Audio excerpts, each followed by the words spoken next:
Today's lesson plan is meeting and clearance.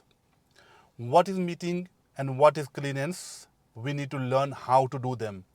Meeting is when you meet the oncoming traffic, and clearance means when you drive past parked vehicles. So remember the basic principle of door width when you do clearance. So whenever you drive past any vehicle, if it is parked up, you should give at least 1 meter gap. 1 meter gap is if somebody opened the door and it's not going to damage your car or their car. Whenever you're driving, and make sure nobody should stop because of your driving, or nobody should slow down because of your driving. So whenever you drive on other side of the road, as you have some sort of obstruction in your way, if there is any oncoming vehicle, you have to slow down, stop by leaving enough gap front of you. As you're gonna move out, so you need to have a good gap from the left side parked vehicle. If you're gonna go too close to the vehicle, it will be hard for you to move out, and it will be angled move. And when you're gonna do the angled move, then you can have some sort of collisions or some sort of difficulties. Currently, I am parked on left side of the road, and there's a car parked front of me. I have to drive past it by leaving 1 door width, which is the minimum clearance. So first of all, I need to do preparations, then observations, and then I need to move the car. So preparation is done.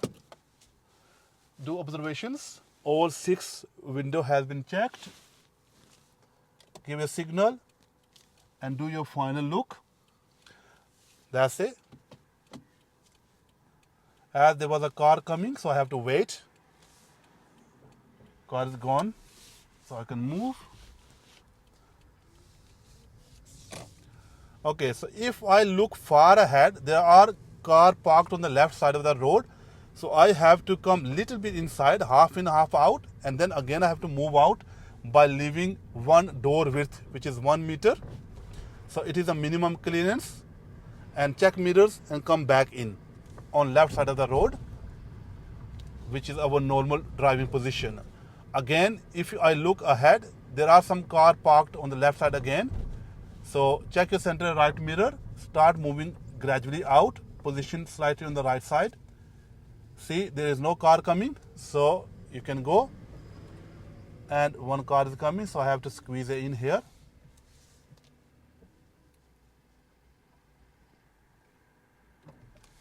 Check your mirrors again and move out.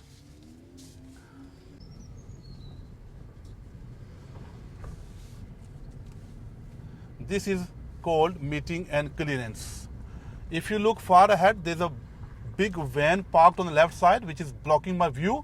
So I have to start gradually moving out by checking ahead.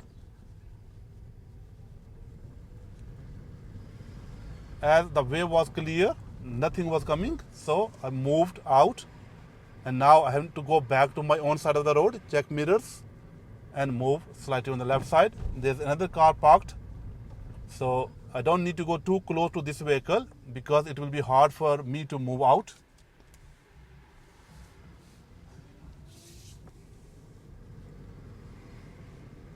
So make sure whenever you do meeting and clearance, plan ahead.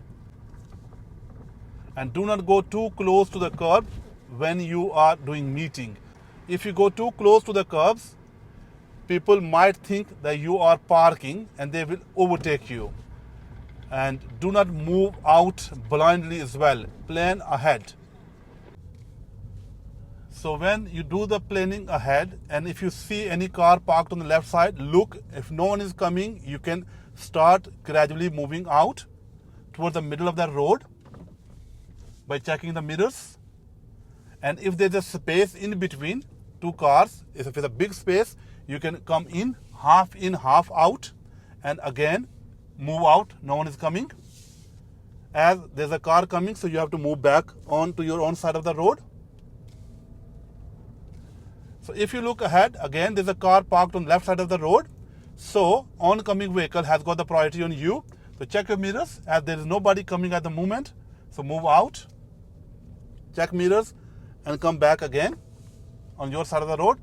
With the parked vehicles, you don't need to give indicator. It is unnecessary indicator.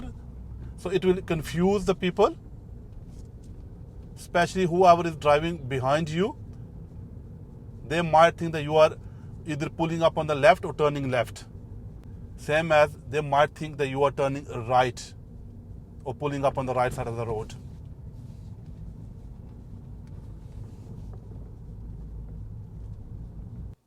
In general driving, and particularly when you are doing meeting and clearance, remember 4S. S mean slow. So while you are driving, nobody should slow down because of your driving. If you are doing something wrong, that's why somebody is slowing down. So you don't make anybody slow down. S mean stop. So nobody should stop because of your driving. If somebody is stopping because of your driving, that means you are doing something wrong. Swerve. If somebody swerve away, that means you done something wrong.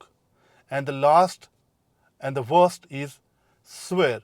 If somebody swear at you, that means you done terribly something wrong. So if you avoid all these 4S during your driving, I can give you a guarantee you will pass your test in first attempt. So how can you avoid those 4S? By planning ahead. If you have good planning ahead, you know what you are doing, you know because of your actions, nobody will get affected. That means you are a very safe driver, very good driver, and you worth to drive the car on the road. If because of your driving something goes wrong, you need to improve your driving. Even though some people pass their test, but they're still making these mistakes. That's why they have collisions and accidents. So improve your driving gradually. Daily basis, learn, have a good knowledge. Learn by your own mistakes, by your own experience, and the mistakes other people make. If somebody is making a mistake, you need to learn a lesson from there and you don't need to make those mistakes. That's how you're going to improve your driving. Look after yourself and your family.